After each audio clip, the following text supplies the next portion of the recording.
Hello again and welcome to Pearl Magazine. Silk stocking milk tea is part of Hong Kong's intangible heritage culture. Derived from English tea, the technique and brewing method is different, making it unique to Hong Kong. Reporter Alice Khan went on a journey to discover the techniques required to make milk tea.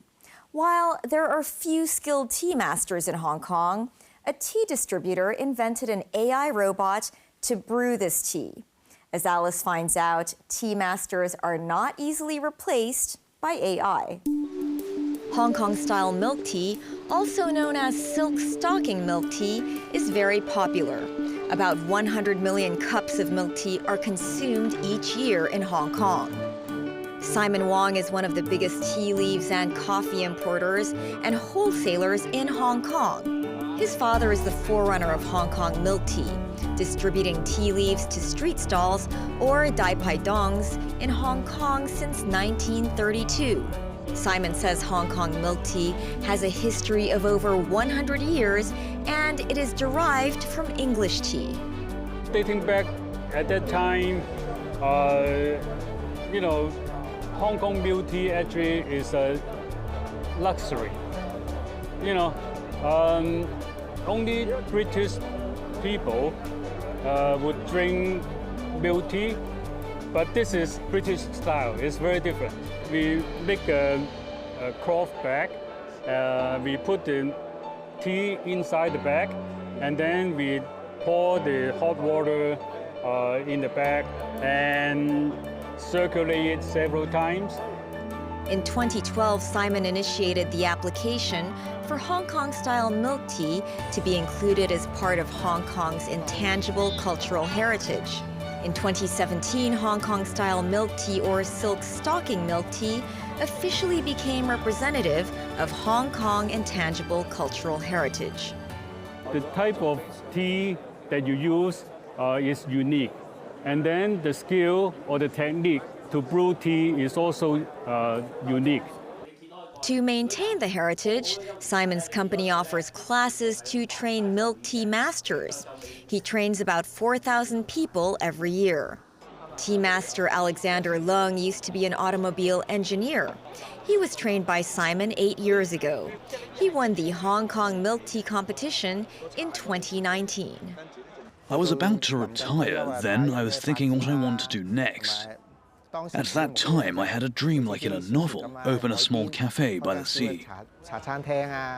I like making milk tea because it is a unique feature of the local culture. I practice brewing tea on weekends and at night. It seems easy, but it's not easy to perfect. Practice makes perfect. I didn't have a lot of tools at home, so at the beginning, I didn't use boiling water. I only used cold water to practice. Leung now teaches others how to make milk tea at the weekends. Unlike English tea, Hong Kong milk tea brews a combination of 5 or 6 types of tea leaves. They are in 3 sizes: tiny, medium, and large. One important tool is the silk stocking tea bag. We use this silk stocking bag, this one. It is made of white cloth. Why is it called silk stocking?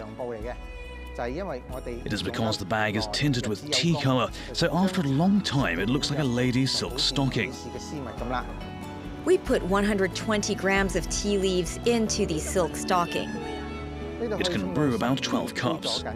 We place the silk stocking bag in the teapot and then pour 100-degree boiling water into the silk stocking bag. What do we have to keep water at 100 degrees? It is because the flavor will be more intense and color would be extracted. And then we boil the tea for 10 minutes to extract the flavor. Next is the important process of steeping or circulating the tea. Steeping tea is the temperature of the tea leaves at the bottom of this bag is higher, but the temperature of the tea leaves on the top is low. The steeping process is to balance the temperature. Every tea master has a different way of steeping tea. Leung says he repeats the steeping process 4 times. This process would remove the grassy smell. This is the 4th time steeping the tea, but we're not yet finished.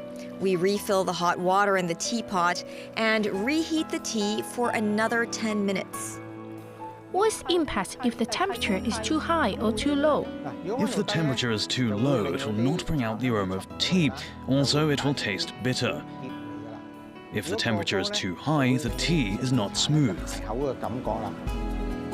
English tea is normally served with fresh milk poured into the tea, but for Hong Kong milk tea, condensed milk or evaporated milk is used and is poured before the tea is added. We pour the milk first because it would enhance the aroma of the milk. Last step is we add a bit of milk on top to add a bit of color. Standard English tea is normally brewed for 5 minutes in the teapot. Hong Kong milk tea takes over 20 minutes to brew. Simon says it takes 3 to 5 years to train a tea master, and it is not easy to attract young people to the industry. To address this, Simon worked with the Hong Kong Productivity Council to invent this $1 million AI robot to make Hong Kong-style milk tea. This robot can make tea within 12 minutes. We can standardize the flavor, and we can also customize the flavor up to the customer's request. So, for example, we can have 9 cups which are exactly the same flavor. This robot, Cam Chai, mimics 4 skills of a tea master and does the tea brewing. Right now, he's measuring how much water is in the teapot, right? And once he does this, he can pretty much get ready to brew the tea. So the tea is already prepared in the silk stocking here, right? So this would be the first process. So exactly like real human tea master. So he can really, brew the tea with his, with both arms. So this would be a steeping process where we can design how many times the robot Cam Chai can brew the tea. So usually we set to around 3 times, and then he has to reheat the tea. However, Cam Chai is too big to put in a restaurant. So they're planning to do a Cam Chai 2.0, which is smaller and more intelligent. If we can use facial recognition, to recognize the customers and really customize, their taste, so that each time they come, they have their own customized taste. And also, they can have conversations with Cam Chai, which will bring, more of a human element into the robot as well. Eric Chang runs a milk tea specialty shop in Wan Chai. He's worked as a tea master for almost 50 years. He thinks tea masters cannot be replaced by AI. If it's a machine-made, then it's not a handcraft. It is not intangible cultural heritage. Machines only make a standard, mass-produced, robot-made. Then it will lose the original taste flavor. We want to maintain the culture. Eric uses his own combination of tea leaves to differentiate his products. So he checks the tea leaves before deciding how to brew the tea. He figures AI can't do this. You look at the tea leaves, then you will know the quality. The weather also affects the quality of tea leaves. For example, if the weather is wet, the tea leaves flavor will be mild. If it's sunny, the tea leaves taste better. Eric says his business is good because of his skills. He says customers would rather follow a good tea master than a robot. The extra human touch is just not replaceable.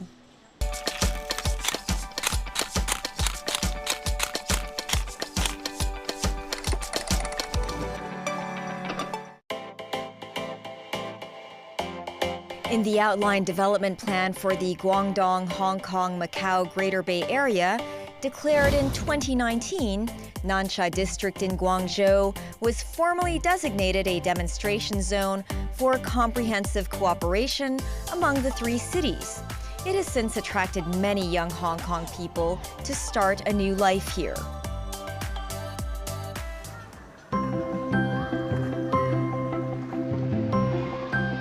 Chris and his girlfriend just got married. They've rented an apartment in the city center of Nansha.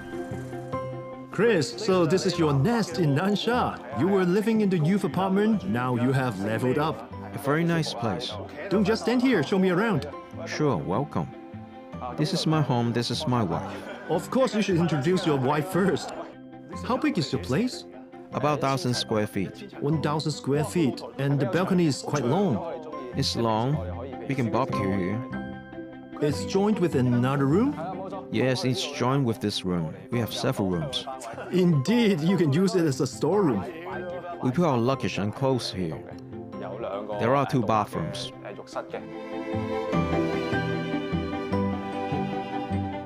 Most importantly, what's the rent? Actually, for 1,000 square feet, the rent is around 2,400 yuan. It comes with a car park. 2,400 is really cheap. You can't even rent a parking space in Hong Kong. When I saw this apartment completely furnished with new furniture, I contacted the owner. I asked if the rent was really 2,400 yuan. He said it was, so we agreed on 2,400 yuan. I asked him how to pay the deposit and paid the deposit at once.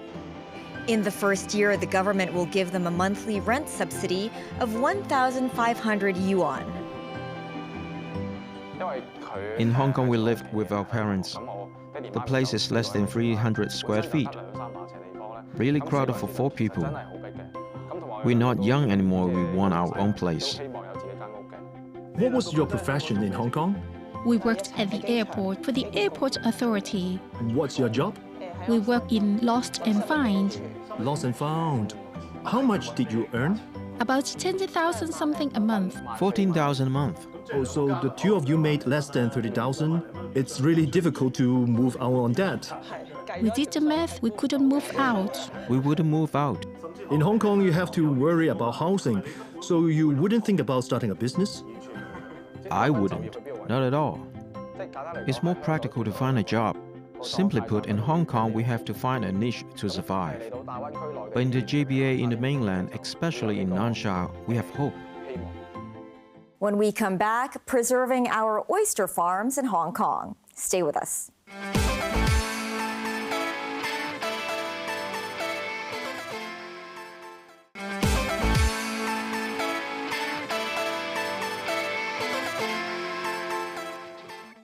Welcome back to Pearl Magazine. Oyster cultivation has been around for centuries in Hong Kong, but over the past few decades, local growers have been facing critical threats to their livelihood, such as pollution and climate change. Tonight, Pearl Magazine's Tina Jiang meets oyster farmers and marine scientists who have developed an initiative to help local oyster farms thrive in a sustainable way and revive the declining industry. Lying between Shenzhen and Hong Kong, Deep Bay is situated at the mouth of the Pearl River Delta. The fresh water from the surrounding land and seawater forms a unique ecosystem here with a wide variety of wildlife. Oysters are cultivated on both sides of the Pearl River, Hong Kong and Shenzhen to the east, and Macau and Zhongshan to the west. 60-year-old Chan Kwok Lung is an oyster farmer from Lau Fau Shan, a local fishing village on the shore of Deep Bay. Many people in my hometown Sharjah cultivate oysters. Our ancestors have been doing that for many generations. When we came to Lau Fau Shan, we cultivated oysters in Deep Bay. In the past, oyster farming was basically a family thing. The main job of parents was to raise oysters. Our children also have to help. I basically knew oysters from birth, and we usually had oysters in our meals. The oysters he and many other villagers have been cultivating are a local species called Hong Kong genesis.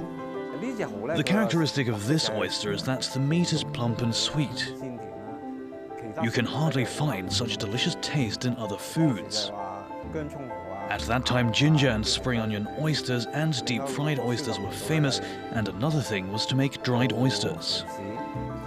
Oyster cultivation has been around for centuries in Hong Kong, but in Lau Fau Shan, the peak days came around the 1970s and 80s. The 1970s to the 1980s was the most glorious period. There were almost 1,000 oyster farmers. At that time, the oysters in Lau Fau Shan were very well known. The oysters were eaten locally in Lau Fau Shan or sold in markets and restaurants. The sales volume was so big, every oyster farmer could make a living. However, the good days didn't last long. Anyone who grew up in Hong Kong knows that Hong Kong in the 1980s was very polluted. Its own industrial sewage was not filtered. In the mid to late 1980s, when the factories moved to Shenzhen, it was also discharged directly into the sea. Until now, the public didn't have much confidence in Laofashan's oysters, I can say that. Vengatesan Thiagarajan, or Rajan, is a marine scientist who has been doing oyster aquaculture research for over 2 decades. In the past 20 years, all those industries have been regularized. Nobody can release anything that easily into any system anywhere. There's no question of pollution anymore. We have collected a lot of data, and we have proved that oysters cultivated in Hong Kong is really okay for consumption. However, it was not that easy to change consumers' perceptions. First time when I entered to Laofashan, the growers' main concern was changing the public perception about the quality of the oysters. Last year, the scientist and his team set up the first oyster hatchery on campus, aiming to produce healthy baby oysters sustainably. Hi, good. Well, nice meeting you. To produce high-quality oysters, you need high-quality seed. So the seed production technology, although have been established in northern world, it's quite new to China. And certainly new to southern China, because there was no hatchery when I started research 10 years ago. In nature, oysters release sperm and eggs into the nearby water, but reproduction takes time.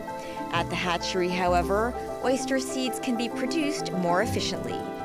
We cut open the oyster like this, and you see this pinkish color thing. It's the gonad. So oyster sex cannot be identified by naked eyes.